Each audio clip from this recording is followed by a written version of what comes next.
At my sister's baby shower, she announced my late husband fathered her child and demanded half my inheritance until I pulled out documents that left her ghost white.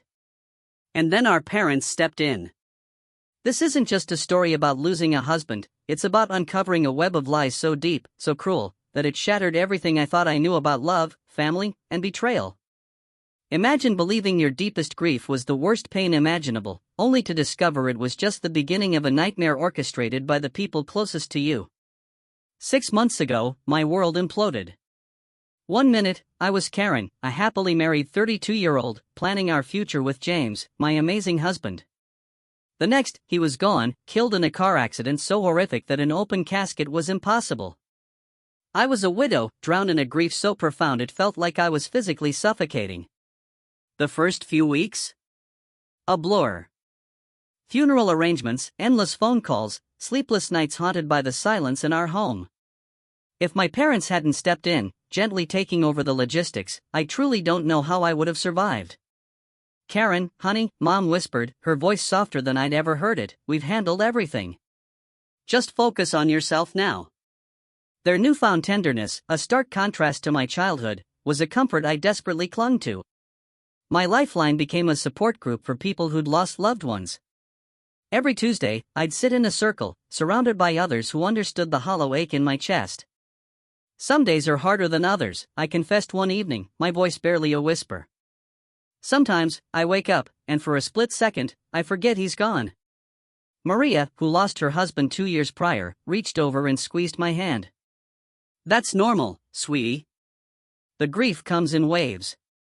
As the months crawled by, I started tackling the practicalities. James had been comfortable. A house in the suburbs, an apartment downtown, a substantial bank account. I could have quit my marketing job, but the thought of sitting alone in our empty house made my skin crawl. So, I switched to part-time, just enough to keep my mind from spiraling. The most surprising shift was with my parents. Growing up, I'd always felt like an afterthought compared to my younger sister, Sarah. They never missed her dance recitals, her school plays, while my academic achievements barely warranted a congratulations. But after James died, something shifted. When they asked if I could help them out with a monthly transfer of $1,500, I agreed without a second thought. Our weekly dinners became a comforting routine. Mom would cook her famous pot roast, Dad would pour the wine, and we'd talk for hours. For the first time in my life, I felt like I had their full, undivided attention. Karen, tell us more about that new project you're working on, Dad would say, genuinely interested. I'd revel in those moments, feeling seen, feeling loved. Then, Sarah showed up for dinner. She walked in, 7 months pregnant, and the air immediately thickened with her presence. The room became hers, just like it always did. I hadn't seen her since James's funeral, and she'd been living in a rented apartment across town. Sarah, sweetie, sit here. Mom gushed, practically shoving me aside. Do you need another pillow? Are your feet swollen? Just like that, I was invisible again. It was like watching a switch flip. All their attention, laser-focused, on Sarah and her pregnancy. The familiar ache of being overlooked, an old, unwelcome friend, settled back into my chest. So, who's the father? I asked, trying to join the conversation. Have you told him about the baby? Sarah's face darkened. That's my business, she snapped, pushing food around her plate. I don't need to share every detail of my personal life. Mom jumped to her defense, instantly. Karen, don't pry. Your sister doesn't have to explain herself to anyone. I couldn't help but notice the stark difference from when I was going through fertility treatments. Then, they demanded updates, offered unsolicited advice about my most intimate details. But how are you planning to manage on your own? I pressed, watching her heap seconds onto her plate. Babies are expensive. Sarah waved her hand dismissively, that familiar, infuriating smirk playing on her lips. Don't worry about my baby. We won't need anything from anyone. I've got it all figured out. I should have paid more attention to that mysterious smile, but I'd seen it too many times.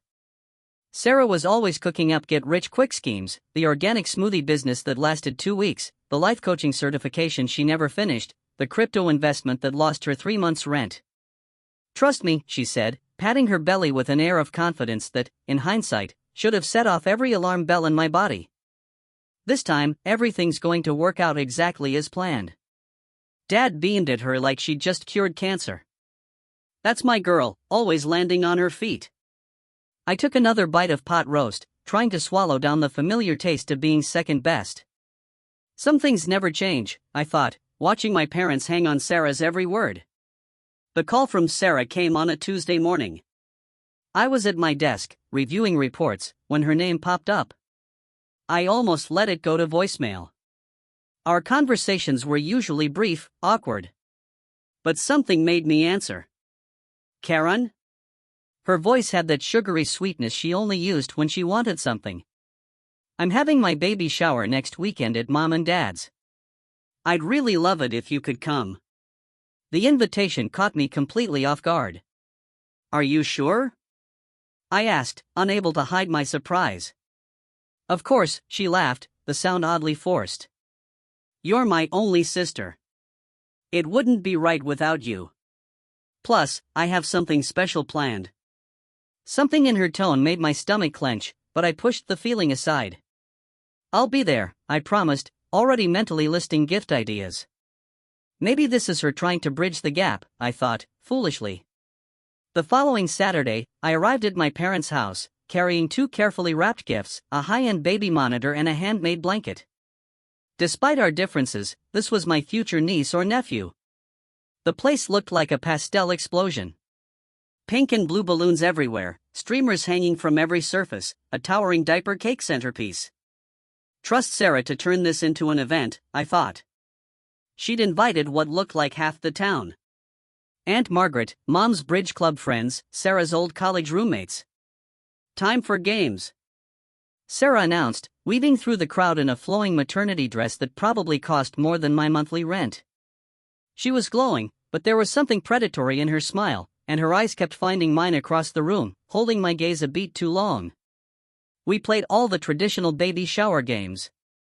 I even won the belly measuring contest, which seemed to irritate Sarah more than it should have. All the while, she kept shooting those strange looks my way, like she was waiting for something. After the gifts were opened, Sarah cooing over each onesie with theatrical enthusiasm, she reached my presence. She held up the blanket, running her fingers over the intricate pattern. Then, she clinked her glass for attention. The room fell silent, and my heart started racing for no reason I could name. The air felt suddenly thick, hard to breathe. "I want to thank everyone for coming today," she began, one hand resting on her swollen belly. "But there's something else I need to share. I think it's time everyone knew who the father of my baby is." My heart pounded. Sarah's eyes locked onto mine, and in that horrifying moment, I knew. I knew before the words left her mouth. But that didn't lessen the impact. "The father," she said, her voice ringing through the suddenly silent room, "is James Wilson. Karen's late husband." The world tilted sideways. Through the roaring in my ears, I heard gasps and whispers. Aunt Margaret's hand flew to her mouth. Sarah's college friends huddled together, whispering frantically. But what hit me hardest was the lack of surprise on my parents' faces. They had known. All along. Before I could process what was happening, Sarah was already speaking again, her voice dripping with satisfaction as she turned to face me directly. "As James's baby is his only heir, I'm entitled to half of everything he left you, Karen. The house, the apartment, the money. My child deserves their father's inheritance." The room spun. I gripped the back of a chair to steady myself. Then, Mom and Dad stepped forward, flanking Sarah like bodyguards. "Karen," Dad said, using his sternest business voice, "you need to do the right thing here. Your nephew deserves his father's legacy." I found my voice, though it came out as a rasp. "You're lying. All of you are lying. James would never no?" Sarah's smile turned cruel as she pulled out her phone. "Then how do you explain these?" She held up the screen, and my world collapsed all over again. There they were. James and Sarah, wrapped in each other's arms, kissing in what looked like a hotel room. Another photo showed them holding hands in a restaurant I didn't recognize. "He loved me," Sarah declared, her voice carrying across the silent room. "He was planning to leave you for me. We were going to tell everyone, but then..." She choked up, tears streaming down her face. "Then the accident happened, and all our plans. I couldn't breathe. Couldn't think. My body moved on autopilot. Gathering my purse, pushing past the whispering guests, stumbling out to my car. I heard Mom calling after me, but I was already backing out of the driveway. The drive home was a blur, my mind replaying those photos. The restaurant, during those business dinners he claimed. The hotel, probably during his work trips. My phone started buzzing the moment I walked through my front door. Sarah. Messages. Dozens of them. Screenshots of conversations between her and James. "I don't love her anymore. I haven't for a long time. We'll tell everyone after the divorce.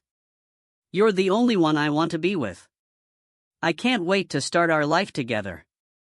Message after message, each one a fresh knife in my heart. The timestamps showed conversations going back months. My husband and my sister, plotting their future, while I underwent fertility treatments, believing I was the problem in our marriage. I spent that night pacing, touching James's things, wondering if everything about our life together had been a lie. The first call from my parents came at 7 a.m. sharp. I let it ring 4 times. "Karen, you need to be reasonable about this," Dad started, not even bothering with a greeting. "The sooner you agree to split the inheritance, the easier this will be for everyone." The casual arrogance in his voice made my blood boil. Easier for whom? For Sarah. For us. For all of us. Mom chimed in, I was on speakerphone. "You don't want this to get messy, dear." The words came out, barely more than a whisper. "When did you know about them?" There was a pause. The kind of hesitation that tells you everything you need to know before a word is spoken. We've known for a while," Mom finally admitted. "James confided in us about 6 months before the accident." The timeline hit me like a physical blow. 6 months. They'd known for 6 months and still let me cry on their shoulders at his funeral. Still accepted my money every month while knowing what he and Sarah had done. Traitors, the word fell cold and final on my tongue. "All of you." I hung up. And I blocked their numbers. My hands shook as I opened my banking app, but I didn't hesitate to cancel the monthly transfer. Let them ask their precious Sarah for money. 2 weeks passed in a fog of missed calls and ignored text messages. Then came Sarah's email. She'd sue me if I didn't voluntarily give up half of everything. Voluntarily had never looked so much like a curse. I couldn't reply, couldn't bear to think about James's betrayal, about how many people must have known, must have seen them together while I remained oblivious. The whispers at work became unbearable. Pitying looks from some colleagues, barely concealed smirks from others. Tom, my boss and one of the few true friends I had left, called me into his office after I broke down in the middle of a client meeting. "Take some time off," he said gently. "Paid or unpaid, whatever works for you. Your job will be here when you're ready to come back." I nodded, grateful, and packed up my desk that same day. The next few weeks blurred together as I became a hermit in my own home. I had groceries delivered, ignored the doorbell, and spent hours staring at old photos, trying to spot the signs I must have missed. Every happy memory now felt like a mockery, every moment of our marriage tainted by the knowledge that he had been living a double life with my own sister. The news came via Facebook. Sarah had given birth to a boy. The photo showed her beaming in a hospital bed, our parents hovering proudly over their new grandson. The baby was wrapped in the cream-colored blanket I had knitted for the shower. A deliberate jab. I closed the app before I could read the comments, but not before noticing she'd named him James Jr. A week later. The court summons arrived in a thick manila envelope. My hands trembled as I opened it, already knowing what I'd find inside. Sarah was suing for half of everything James had left me, claiming her son's right to his father's inheritance. The legal language was cold and precise, laying out her demands in stark black and white. She wanted the house, half the money, and partial ownership of the downtown apartment. I spent 3 days researching lawyers before settling on Richard Martinez, who came highly recommended for complex inheritance cases. "Miss Wilson," he said, shuffling through the papers on his desk, his expression carefully neutral. "I have to be honest with you. Your sister has compelling evidence of a long-term relationship with your late husband. Text messages, photos, witness statements, including your own parents." He paused, adjusting his wire-rimmed glasses. In inheritance cases like this, proof of an intimate relationship combined with a biological child, well, the courts tend to be sympathetic. I was still processing this devastating news when my phone rang that evening. Unknown number. "Hello, is this Karen Wilson?" A woman's voice, unfamiliar, but somehow striking a chord of recognition. Something in the cadence, the tone, made my heart skip. "I'm Elizabeth Parker. James's mother." The world tilted sideways. I gripped the kitchen counter for support. "That's impossible," I whispered. "James was an orphan. He told me his parents died when he was young. He grew up in foster care." Another one of his lies, I'm afraid. Her voice was bitter, but not unkind. "Would you be willing to meet with me? There are things you need to know. Things that might help you." We arranged to meet at a small cafe downtown the next morning, neutral ground. I arrived early, my stomach in knots. I ordered a coffee I couldn't drink, and nearly dropped the cup when she walked in. The resemblance was uncanny. James had her eyes, her smile, even the way she carried herself. She moved with the same fluid grace I'd always admired in him. "I was at the funeral," she said, after we'd settled into a corner booth. Back row, black dress and veil. I couldn't bring myself to approach you then. James and I hadn't spoken in years." I remembered her suddenly. The solitary figure who'd slipped out before the service ended. I'd been too lost in my own grief to wonder who she was. But now, the memory crystallized with perfect clarity, the elegant woman in black, standing apart, her face hidden. "Why are you coming forward now?" I asked, trying to keep the suspicion out of my voice. After all the recent revelations, it was hard to trust anyone connected to James. Elizabeth reached into her handbag and pulled out a manila envelope, worn at the edges. "Because I've heard about what your sister is claiming. And because, despite everything, I can't let another woman suffer from my son's lies." Her fingers trembled slightly as she slid the envelope across the table. With trembling hands, I opened it. Inside were medical records from Boston General Hospital, dated 10 years ago, about a year before James and I got married. My eyes scanned the document, and I felt the blood drain from my face. Complete azoospermia. Permanently sterile. No possibility of natural conception. The clinical terms jumped out at me, each one a fresh blow. "James had these tests done when he was 25, Elizabeth explained softly. He was devastated by the results. It was one of the last things we discussed before our falling out." I couldn't speak. All those years of fertility treatments, the endless doctor's appointments, the hormone injections, the tears and self-blame, it had all been a cruel charade. The courtroom was packed on the day of the hearing. Sarah sat in the front row, cradling baby James Jr., while our parents flanked her protectively. She dressed the part of the grieving, almost widow perfectly, demure black dress, minimal makeup, a practiced look of sorrow. When she took the stand, she played to the gallery masterfully, tears glistening in her eyes as she described her great love with James. "All I want is what's fair for my son," she declared, her voice breaking. "He deserves his father's legacy."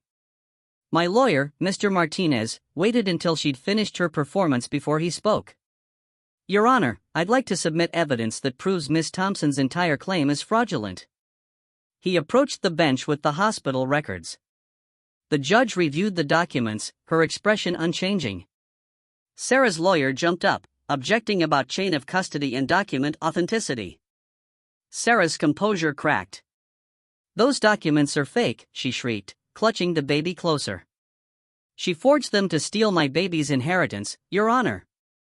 Mr. Martinez, the judge's voice cut through the noise, given these medical records show Mr. Wilson was sterile, we request a DNA test to establish paternity. Sarah's smile was triumphant. That's impossible. James was an orphan, and his body was cremated. There's no one to test against. Actually, Mr. Martinez said, gesturing to the gallery, I'd like to introduce Elizabeth Parker, James Wilson's biological mother. Elizabeth stood, and a murmur ran through the courtroom. Even from where I sat, I could see Sarah's face turn ashen. I'm willing to submit to a DNA test, Elizabeth announced clearly, to determine if this child is my grandson. The judge nodded. DNA testing is ordered. We'll reconvene when the results are available. Sarah swayed slightly in her seat, all color drained from her face. Our mother rushed to support her, shooting me a venomous look. But for the first time since this nightmare began, I felt hope. The courtroom was silent as the judge opened the envelope containing the DNA test results. Sarah sat rigidly in her chair, the baby sleeping peacefully in her arms, unaware of the drama unfolding around him. The results conclusively show, the judge announced, her voice clear and firm, that there is no genetic relationship between the minor child and Mrs. Elizabeth Parker.